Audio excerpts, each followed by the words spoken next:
नमस्कार। आकाशवाणी जयपुर अजमेर से प्रस्तुत हैं प्रादेशिक समाचार।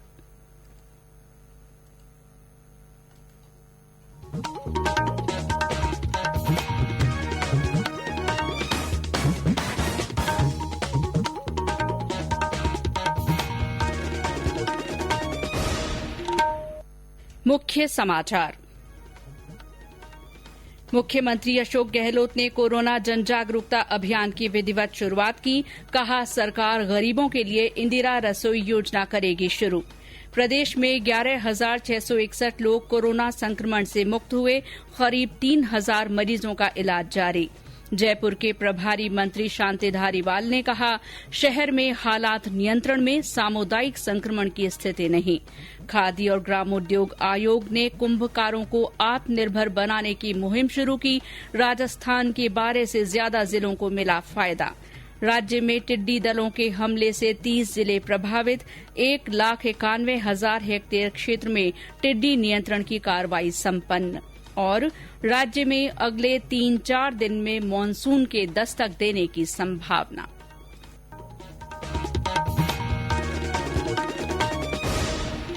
समाचारों के साथ मैं शीला चावला और अब समाचार विस्तार से। मुख्यमंत्री अशोक गहलोत ने कहा है कि आत्मनियंत्रण से ही कोरोना के खिलाफ लड़ाई जीती जा सकती है। आज अपने निवास से वीडियो कॉन्फ्रेंसिंग के माध्यम से कोरोना जन जागरूकता अभियान की शुरुआत करते हुए मुख्यमंत्री ने कहा कि सामान्य जनजीवन को पटरी पर लाने और काम धंधों के लिए लॉकडाउन में छूट दी गई है, लेकिन हर इंसान को सावधानी और आत्मसंयम रखना होगा। उन्होंने कहा कि बचाव ही कोरोना से संक्रमण से मुक्ति दिला सकता है। कोविड-19 खतरा अभी तक पूरी तरह टला नहीं है, इसलिए खुद के स्वास्थ्य का खुद ख्याल रखना ही उपाय है। और ये कोरोना की महामारी ने जिस प्रकार एकता का प्रदर्शन कर रहा है आम जनता के अंदर भी, सभी वर्गों के अंदर भी, सभी जाति धर्म पक्ष विपक्ष पार्टियां, धर्मगुरु, सोशल एक्टिविस्ट, रिटायर्ड लोग, जिनको हमने आह्वान किया या नहीं किया, मैं समझता हूँ सब लोग जिस रूप में लगे हैं, सबने मिलकर लड़ा और आम जनता के साथ ये महामारी आगे आने वाले वक्त में या तो खत्म हो जाएगी या भयानक रूप लेगी। अपना बचाव करते हैं, चाहे कोविड का कैसे हमला हो, आपके ऊपर आँच नहीं आ सकती है। सवाल ये कि आप कितना अपना बचाव करने में अनुशासन रखते हैं। ये काम सरकार नहीं कर सकती। सरकार आपको आगाह कर सकती है। सरकार मीडिया में, FM में, रेडियो में, टीवी में प्रचार कर सकती। 10 दिन तक अभियान चलेगा ये, उसमें आप सबका सहयोग चाहिए। मुख्यमंत्री ने कहा कि कोरोना जांच और लोगों के कोरोना से ठीक होने के मामले में राजस्थान अन्य राज्यों से आगे है, साथ ही यहां मृत्यु दर भी कम है। इस मौके पर श्री गहलोत ने जरूरतमंदों को पका हुआ भोजन उपलब्ध कराने के लिए इंदिरा रसोई योजना शुरू करने की घोषणा की। मुख्यमंत्री ने कहा कि कोरोना के खिलाफ लड़ाई में हर वर्ग का सहयोग मिला है, सभी ने एकता की भावना का परिचय दिया है। श्री गहलोत ने कहा कि संकट की इस घड़ी में मनरेगा योजना वरदान साबित हुई है। उन्होंने कहा कि कोरोना से लड़ने में धन की कोई कमी नहीं आने दी जाएगी। प्रदेश के अन्य जिलों से भी हमारे संवाददाताओं ने कोरोना जागरूकता अभियान के शुरू होने के समाचार भेजे हैं। चूरू में सूचना और जनसंपर्क राज्य मंत्री डॉक्टर सुभाष गर्ग ने कलेक्ट्रेट परिसर में कोरोना जागरूकता अभियान के तहत मोटरसाइकिल रैली को हरी झंडी दिखाकर रवाना किया। बूंदी में परिवहन मंत्री प्रताप सिंह खाचरियावास ने कोरोना जागरूकता रथ को हरी झंडी दिखाकर रवाना किया। चित्तौड़गढ़ में प्रभारी मंत्री भजनलाल जाटव की मौजूदगी में आज 5 जागरूकता रथों को रवाना किया गया। सीकर में जिले के प्रभारी सचिव ने कोरोना वायरस से जुड़ी पोस्टर पुस्तक का विमोचन किया। श्रीगंगानगर में कार्यक्रम की शुरुआत के मौके पर शिक्षा मंत्री गोविंद सिंह डोटासरा भी मौजूद रहे। भरतपुर में जिला प्रशासन की ओर से रैली निकाली गई। साथ ही जागरूकता रथ को प्रभारी मंत्री अशोक चांदना ने रवाना किया। इस दौरान राजस्थानी कलाकारों की ओर से गीत संगीत के कार्यक्रम पेश किए गए और नुक्कड़ नाटक खेले गए। सवाई माधोपुर में प्रभारी मंत्री टीकाराम जूली ने जागरूकता रथ को रवाना किया। श्री जूली ने बताया कि राज्य सरकार गरीबों को भोजन उपलब्ध कराने के लिए जल्दी ही नई योजना शुरू करेगी। इंदिरा गांधी रसोई शुरू की है, जिसमें गरीब लोगों को भोजन मिलेगा और करीब 100 करोड़ रुपए इस से खर्च होंगे, ये इसलिए उन्होंने आज यही है और आने वाले समय में ये इसका लाभ हवाई मार्गों से जनता को, बड़ी जनता को भी मिलेगा। आपने देखा होगा कि मुख्यमंत्री जी ने कहा था कि भूखा कोई नहीं सोएगा। हमने अनाज की समुचित व्यवस्था की, राज्य सरकार ने अपने पैसे से गेहूं खरीद के जनता को उपलब्ध कराया। जिला कलेक्टर ने अलग अलग विभागों के अधिकारियों और कर्मचारियों को कोरोना जागरूकता से जुड़ी शपथ दिलाई।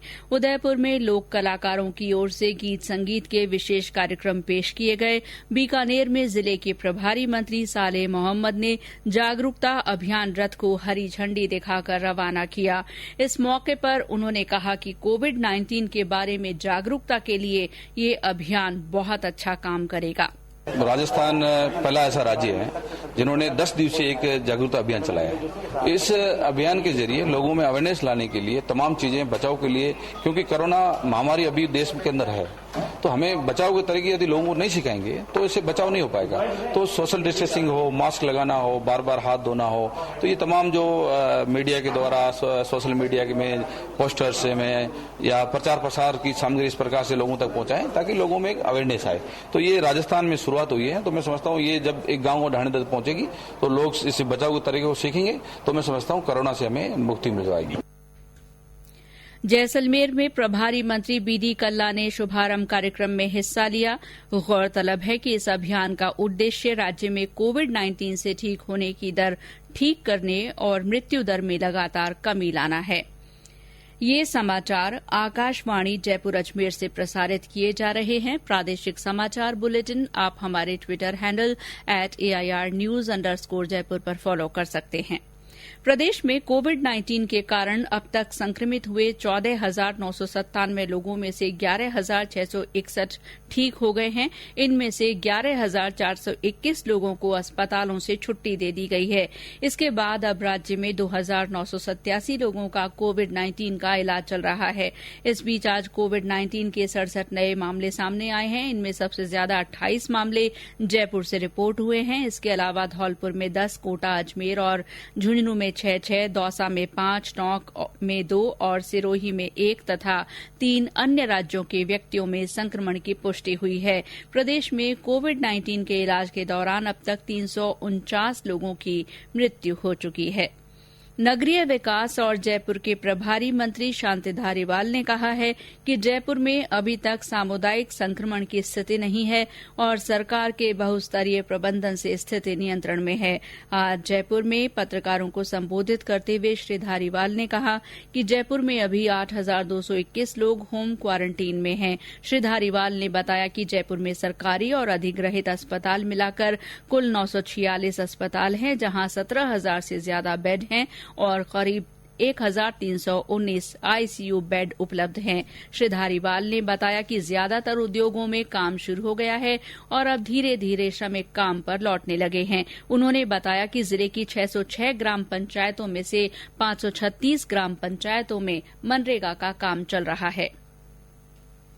कोरोना संक्रमण से संघर्ष में लगे स्वास्थ्य कर्मियों के लिए प्रधानमंत्री गरीब कल्याण योजना के तहत घोषित स्वास्थ्य बीमा की अवधि अगले 3 महीने के लिए बढ़ा दी गई है। अब ये सितंबर तक लागू रहेगी। पहले ये 30 जून को समाप्त हो रही थी। इसके तहत 22 लाख स्वास्थ्य कर्मियों को 50 लाख रुपए की बीमा सुरक्षा दी जा रही है। इनमें कोविड रोगियों के सीधे संपर्क में आने वाले और संक्रमण के जोखिम वाले सामुदायिक स्वास्थ्य कर्मी शामिल हैं। प्रदेश में प्रवासियों और अन्य 36 श्रेणियों के पात्र परिवारों को मुफ्त राशन दिए जाने की तारीख आगामी 26 जून तक बढ़ा दी गई है। पहले ये तारीख 21 जून तक निर्धारित थी।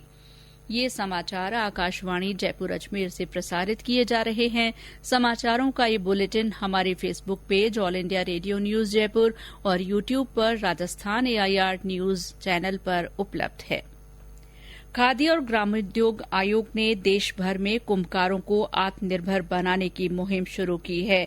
खादी ग्रामोद्योग आयोग के अध्यक्ष वीके सक्सेना ने आज नई दिल्ली में बताया कि कोविड-19 महामारी के कारण कुंभकार परिवारों की आजीविका बुरी तरह से प्रभावित हुई है। स्थिति को देखते हुए खादी आयोग ने देश भर में कुंभकारों को सशक्त करने के लिए उन्हें तकनीक, मशीनें, प्रशिक्षण और वित्तीय सहायता उपलब्ध कराई है। आयोग ने कुंभकारों के बर्तनों और कलाकृतियों को राष्ट्रीय और अंतर्राष्ट्रीय बाजार में पहुंचाने में भी मदद की है। उन्होंने बताया कि राजस्थान सहित विभिन्न राज्यों के कई दूर दराज के इलाकों में कुंभकार योजना सशक्तिकरण योजना शुरू की गई है। इस कार्यक्रम से राजस्थान के जयपुर, कोटा, झालावाड़ और श्रीगंगानगर सहित 12 से ज्यादा जिलों को लाभ मिला है।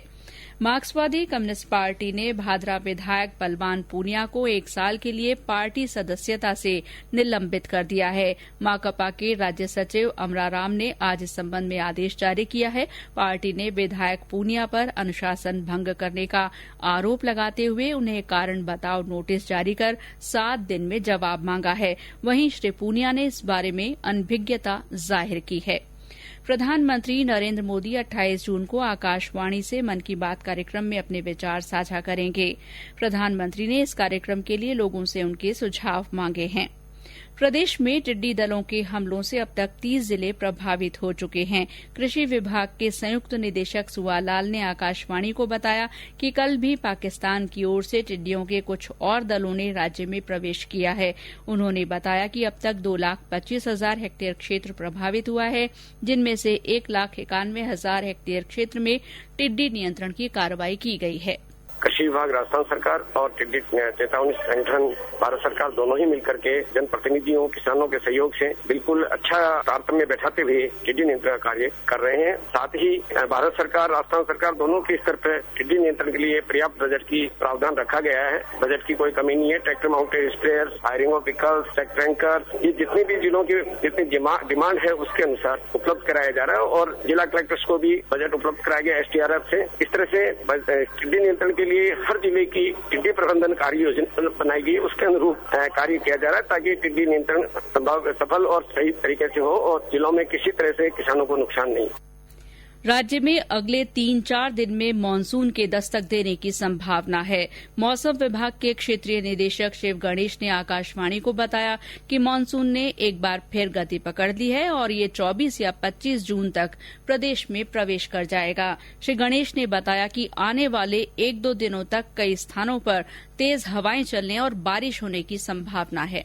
आज जो थंडर एक्टिविटी थोड़ी सी रहेंगी, जिसमें 30 से 40 किलोमीटर पर घंटे के हिसाब से तेज हवाएं चलेंगे, मेघ गर्जन, वज्रपात, ये सारी चीजें होने की संभावना। और जो इफेक्टेड जो एरिया होगा वो पश्चिमी राजस्थान का उत्तरी भाग होगा, जिसमें चूरू, गंगानगर, बीकानेर, हनुमानगढ़ और पूर्वी राजस्थान का भी उत्तरी हिस्सा है, जिसमें जयपुर, अलवर, सीकर, झुंझुनू, ये सारे हिस्से जो प्रभावित रहेंगे। और 23 तारीख को भी ये थंडर एक्टिविटी तो रहेंगी और साथ में 1-2 स्थानों पर जो कोटा डिवीजन और उदयपुर डिवीजन है, तो उसके कुछ जो जिले हैं, जैसे आपका चित्तौड़गढ़ हो गया, बांसवाड़ा हो गया, डूंगरपुर, प्रतापगढ़, झालावाड़, ये हिस्से हैं, तो इनमें 1-2 जगह पर भारी बरसात भी होने की संभावना बनती है। जयपुर, अलवर, सीकर, झुंझुनू और पश्चिमी राजस्थान का चूरू, गंगानगर, बीकानेर, हनुमानगढ़, तो ये जो एरिया है इनमें थंडर एक्टिविटी रहेंगी अगले 2 दिन। और मानसून जैसे जो 24-25 में आने की जो संभावना अगर बनता है तो वो जल्दी से और आगे भी बढ़ने की संभावना रहेगी। और अंत में मुख्य समाचार एक बार फिर। मुख्यमंत्री अशोक गहलोत ने कोरोना जन जागरूकता अभियान की विधिवत शुरूआत की। कहा, सरकार गरीबों के लिए इंदिरा रसोई योजना शुरू करेगी। प्रदेश में 11,661 लोग कोरोना संक्रमण से मुक्त हो गए हैं। जयपुर के प्रभारी मंत्री शांति धारीवाल ने कहा है कि शहर में हालात नियंत्रण में हैं और सामुदायिक संक्रमण की स्थिति नहीं है। खादी और ग्रामोद्योग आयोग ने कुंभकारों को आत्मनिर्भर बनाने की मुहिम शुरू की है। इससे राजस्थान के 12 से ज्यादा जिलों को फायदा मिला है।